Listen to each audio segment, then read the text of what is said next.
Here's something strange. In the same country, in the same decade, two men have accumulated more unilateral decision-making power than any figures in their respective domains in modern American history. One inherited the White House. The other inherited the zeitgeist. Neither much likes to be told no. That's not a political talking point. That's a structural observation. And structure, it turns out, is everything. Notice the thing that these two situations share, not ideology, not party, not even policy. What they share is architecture, the architecture of one voice, one signature, one person whose preferences become everyone else's operating reality. And here is what history keeps trying to tell us in every era, in every institution, in every country that has ever tried it. When you concentrate that much decision-making in a single human being, you also concentrate something else. You concentrate the blame. Let's back up, because to understand where we are, you have to understand how we got here. For most of the last century, American power, corporate power, political power, the kind of power that shapes daily life, was diffused by design. It was messy, contentious, inefficient. There were checks. There were boards and cabinets and caucuses and committees. There were people in rooms whose entire job was to slow things down, to ask whether this was a good idea, to represent constituencies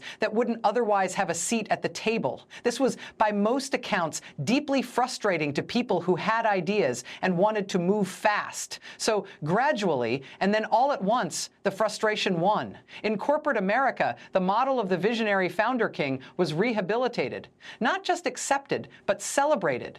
Here is what we know.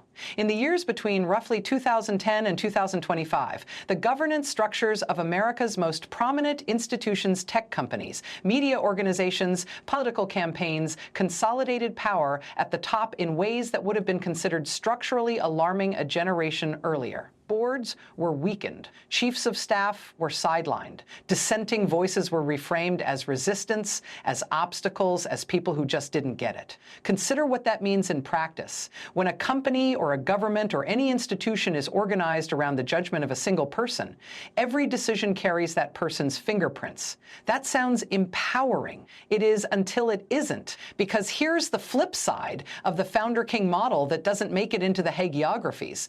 Accountability is also singular. You cannot diffuse credit without also diffusing blame. Here's the paper trail that matters. We've now had enough time, enough cycles to watch this model play out in real conditions, not just theory.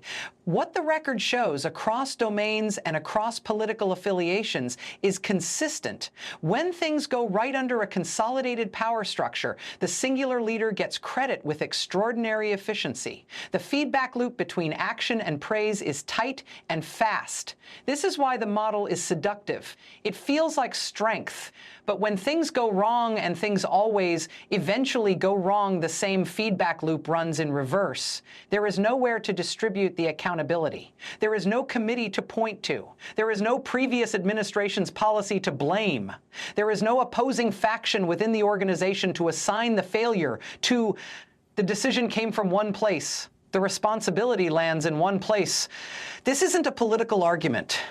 This is arithmetic. And here's where it starts to click.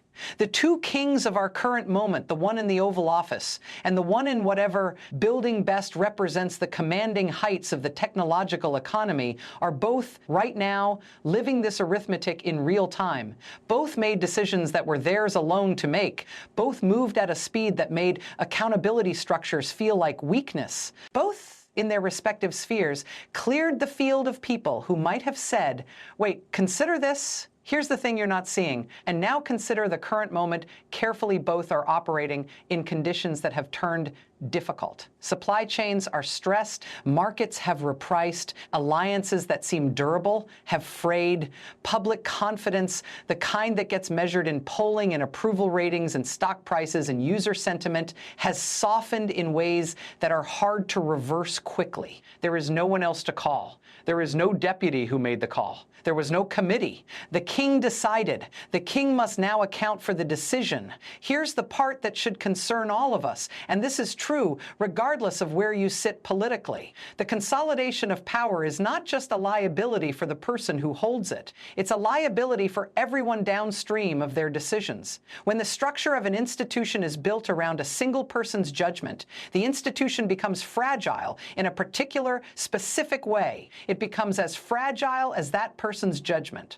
On good days with accurate information and clear thinking, that might be fine. But not one person across the full sweep of human history has ever had accurate information and clear thinking every single day under the kind of pressure that comes with commanding institutions at this scale. The framers of the Constitution understood this. It is, in some ways, the foundational American insight that concentrated power is dangerous not because the person holding it is necessarily bad, but because the person holding it is human. Checks and balances were not invented to slow down good ideas. They were invented to catch bad ones before they became irreversible.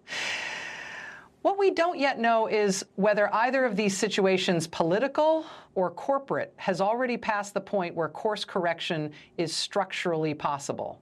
Whether the institutions built around these figures can survive a transition of authority without collapse, whether the people who were cleared from the field to make room for the singular vision still exist in sufficient numbers with sufficient institutional knowledge to rebuild the kind of distributed decision-making that absorbs shocks. That's an open question. It doesn't have an answer yet. What does have an answer is the pattern. The pattern is old. The pattern is documented. And the pattern does not care how confident you are. Kingship has a cost. The bill always comes.